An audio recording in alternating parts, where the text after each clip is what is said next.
Hello everyone. Today we have a personality with us on the first episode of JU podcast. His work is known throughout the world in the diplomacy and his expertise in the West Asian studies. He is the India's former permanent representative to United Nations in New York and also a former spokesperson for Ministry of External Affairs and now serving as the Dean of Kautilya Institute of Public Policy. We are very humbled to have you, sir, and it's our honor to have you here.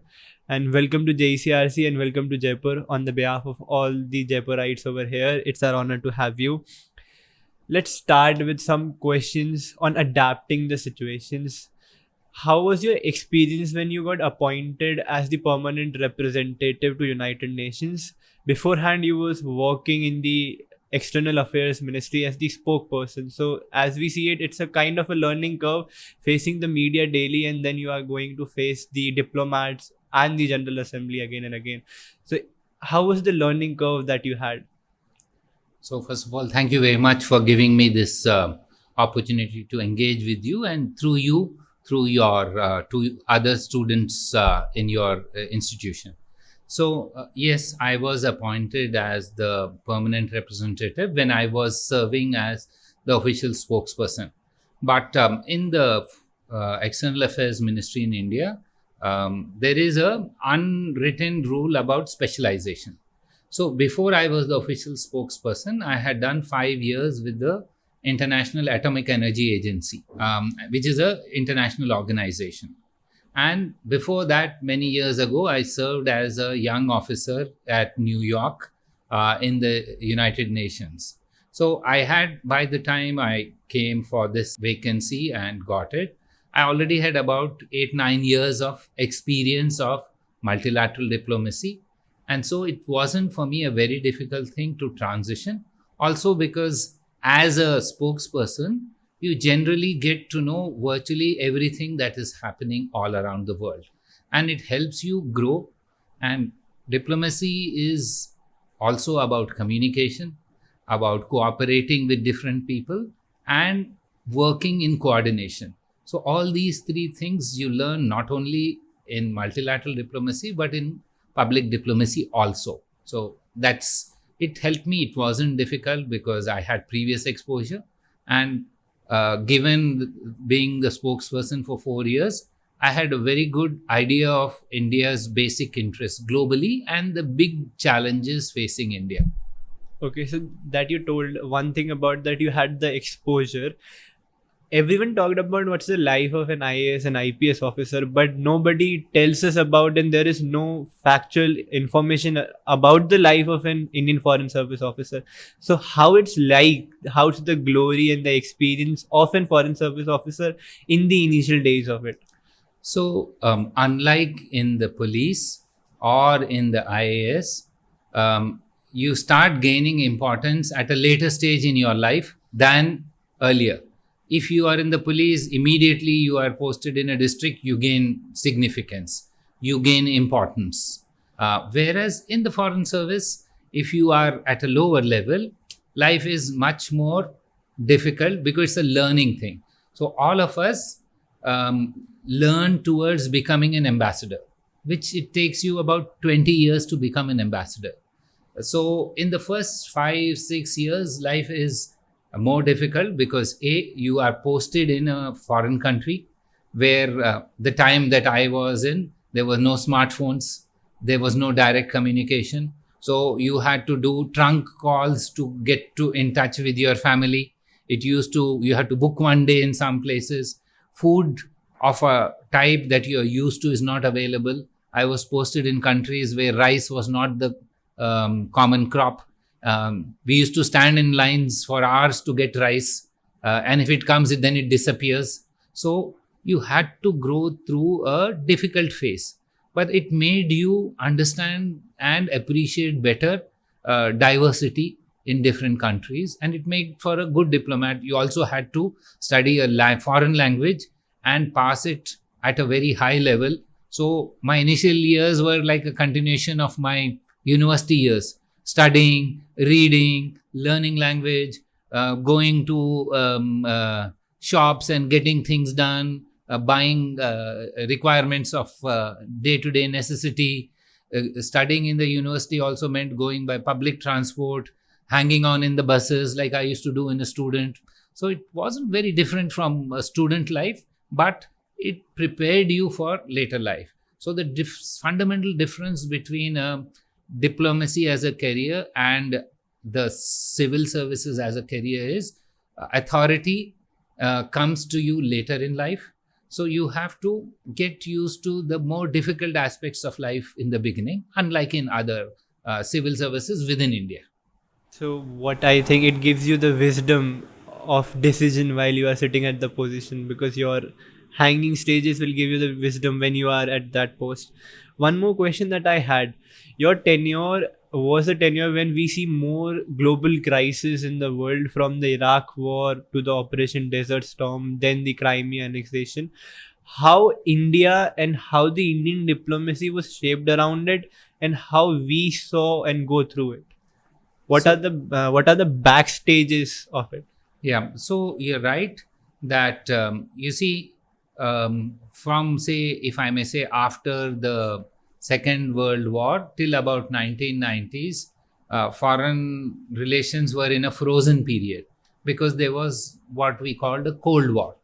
So engagements were limited, cooperation was limited, the world was not globalized.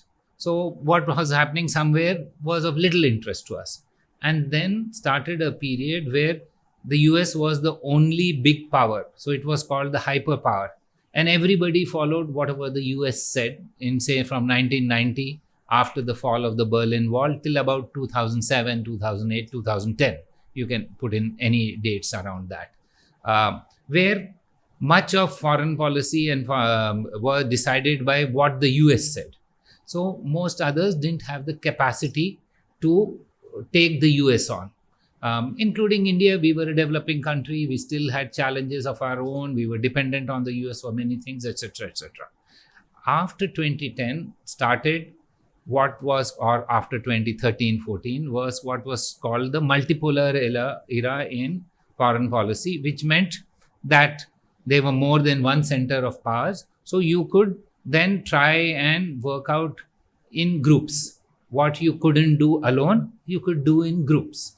And what has happened is that that situation of fragmentation has further increased. So we had a frozen period where there were two powers, then we had a period where there was one power, and now we have a period there are many multiple poles. There are many big powers. And so it's gone back to a period of uncertainty. There is no stability because you have many global powers or many great powers. Some gain something, some lose something. So it's become much more difficult to navigate than it was in the previous two eras. So life has become more challenging for Indian diplomats or for all diplomats now. And since foreign policy means more, it also has become more stressful, more in terms of threats, concerns, etc. All have heightened compared to the previous period. So, as we have in the university and the college, simulations for diplomacy, which is known as Model United Nations. So each of us in the university and the college has faced some kind of that or a little bit, 1% of it. We all take certain leadership skills from it. What you have learned while being in the real situation, because your learning is much greater than ours and you had the real world experience of it. What are the key leadership learnings that you took away from it? So the first leadership learnings or life lesson is patience pays. Unlike in today's world where we are all want instant gratification. For example, you want to update your smartphone, you just go press update, it gets updated, the next version comes. In diplomacy and in life, this takes much longer. So first skill or ability you have to learn is to be patient and to look for incremental changes leading to fundamental change. Fundamental change does not happen in life or in diplomacy, certainly immediately. So one skill, be patient, wait for your opportunity, and bide your time. That's number one. Number two would be, if I were to list, say, the top three things, second would be communication. It's very important to be communicative of your intentions, your needs, and your asks from the other. If you don't communicate well, then the problem is that you will not get what you want.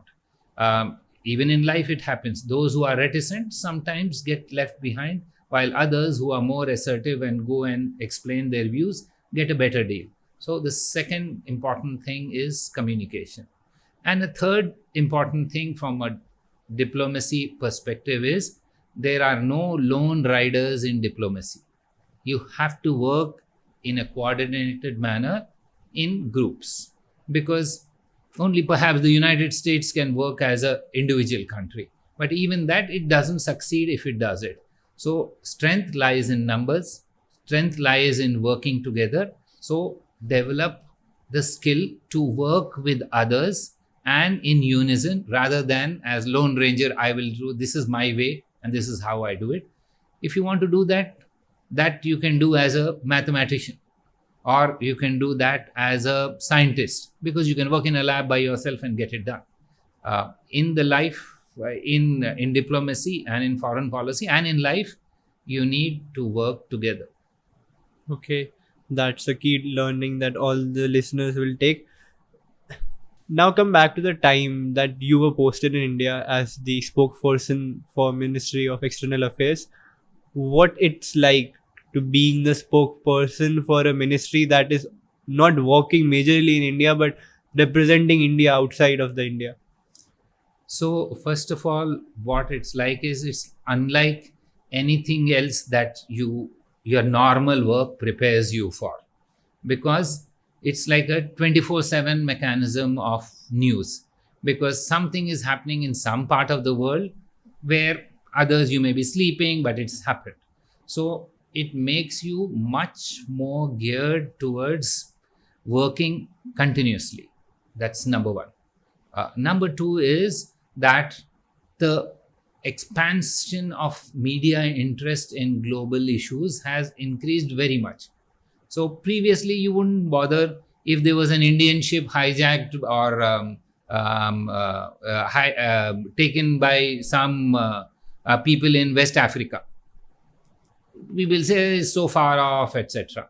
But increasingly, what has happened is that human interest grows. That I'll give you one story. There was an Indian ship once which was caught in somewhere in Niger and Nigeria.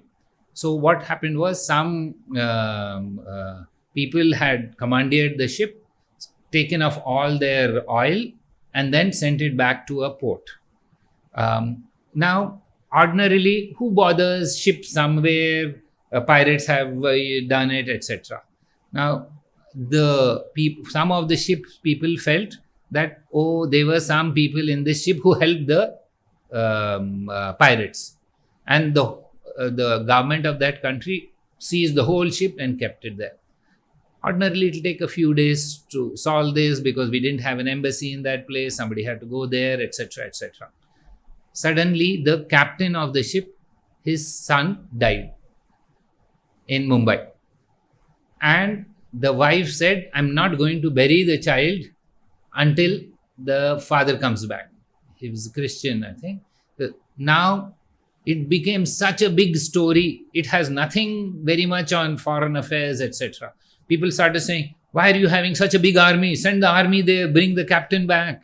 His wife is suffering here. People said, what's the use of the foreign ministry if it cannot do things? So 20 years before, nobody would have bothered whether the ship was. But now social media became a big issue, and until we finally were able to bring him back. So the big point I want to make is that no issue is any longer small. No distance is no longer a big factor, because as it impacts, and the interest people are having now on these matters has exponentially increased. So it makes for a more challenging environment than in the past. Okay. Now let's touch upon the part of role of education in this scenario, because you are also serving as a Dean of School of Public Policy in Kautilya. How you think education is changing the life of young diplomats, and how will education change it, and what we should do and what the government is doing right now for it? So the issue is that when we learned or joined the foreign service, we learned conventional subjects like history, political science, economics, public administration, etc. Not knowing how they are linked to your day-to-day work. Today, the role of the government and the decision making in government is so complex that you can't expect to do well in government if you follow the traditional mode of education. Okay, you studied history, it will help you a little, but it doesn't help you in decision making. It doesn't help you in negotiation. It doesn't help you in communication. So the skill sets that you need for your job were not being taught to us. We learned on the job. And of course, it's not rocket science so that you can't learn on the job, but it takes more time. It gives your focus on working reduces even while you're learning. So public policy is an area where we teach budding aspirants of decision makers to try and gain the skills that will come in useful for a job. And the government also realizes that with the complexity of governance, it's important to have people who are prepared or better prepared than we were. We were not prepared. We learned on the job. It was a different era. You had the time and the space to do it. Nowadays, we don't have that time and space, because if you make an error, it has implications well beyond a limited implication.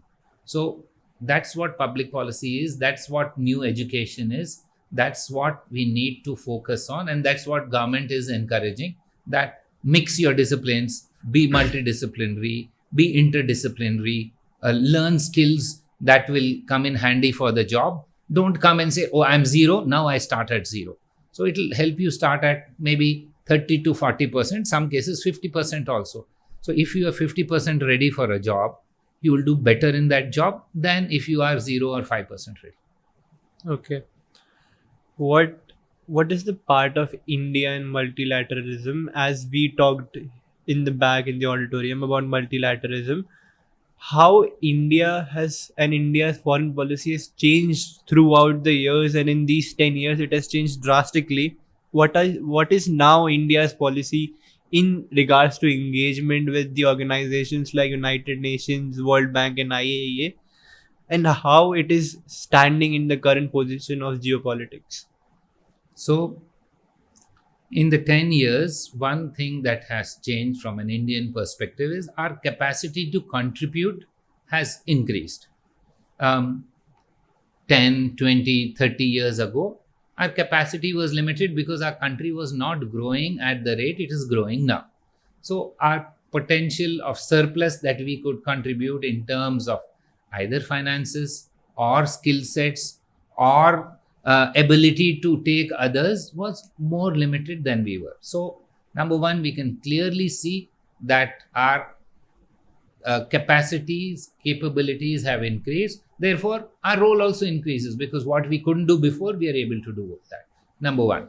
Next step is the world is also looking more at India than it used to look before. Previously, it used to think, India, these people talk more, they don't do enough. So there was a joke that they will say, India is NATO. And we'd say, why is it NATO? It means no action, talk only.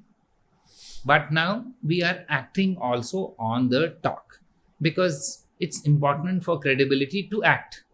Only talk, it's good. You give good speeches, which is good. It's not that there's zero impact, but you must be able to follow it up on. So India has changed in that way. A third thing is that we are bringing in new skills which previously were not available. So in the foreign service, people would go through the conventional pattern. I told you, you studied history, you studied political science, you studied economy. Now the skill sets that young people are bringing, they are people from chartered accountancy. They are people from engineering backgrounds. So their skill sets are much more vast than the skill sets of diplomats of a previous era. And it helps them in negotiation much better because they understand some of the technical issues, some of the complex climate related issues, some of the more difficult financial issues better than we would. If we would take time to understand, they come more prepared. One general question of curiosity, as once I was researching about foreign services, they give you languages that you have to learn. So it was a curiosity that what was the language which was allocated to you? Yes, we all foreign service officers have to study what's called a compulsory foreign language. So my compulsory foreign language was Arabic. So what we have to do is that the language that you study, then you work at least for 6 to 9 years in that region. So I learned Arabic. So I did my first posting in Cairo. Then I did another posting in Riyadh. Then I came back to Delhi and went all around and again did another posting in West Asia. So you have to do at least 2 to 3 postings in that, because then with the language comes a better understanding of the culture, a better understanding of how the people behave. So language learning is not only imbibing the nuances of a language, but understanding the people better and their culture better and their circumstances better. One question is also from this specific set. Before we end this, what is your advice to the aspiring diplomats, and what should be a perfect pathway for it?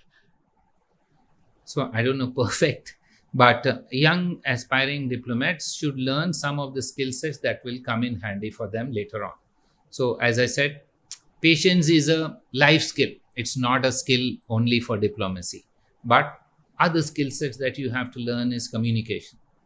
And you need to practice more and more. So for example, wonderful that you're doing a podcast. It helps you gain confidence in communicating. And for diplomacy, communication is essential. Another thing that you need to learn is to read voraciously, because the more you want to understand the world, it is as important to read. Without reading, you're not going to understand the world. And your writing skills have to be very good, because you capture whatever you have, but you still have to communicate in the written format. So if there are 3 skills, I would say one will be reading, writing, communicating. These are the 3 skills that will help you later on in life. Having said that, also the willingness to be open to other cultures is helpful, because you will be all the time in a different culture from where you are raised, and you need to have empathy, understanding. Only then can you understand their challenges, their approach, and and you will be a good diplomat if you can gauge for yourself and tell, okay, this is the reason why they are doing X, Y, and Z. So we need to do ABC to counter that or to support them or whatever else. So these are the 3-4 skills that will be useful if you want to pursue a path and a career in diplomacy. Thank you, sir, for coming here. And it is our honor, our team's honor, to have you on our first ever podcast here. And we learned a lot down there in the auditorium also. And thank you everyone for watching. And thank you, sir, for giving us your esteemed time to us. Thank you. Thank you very much.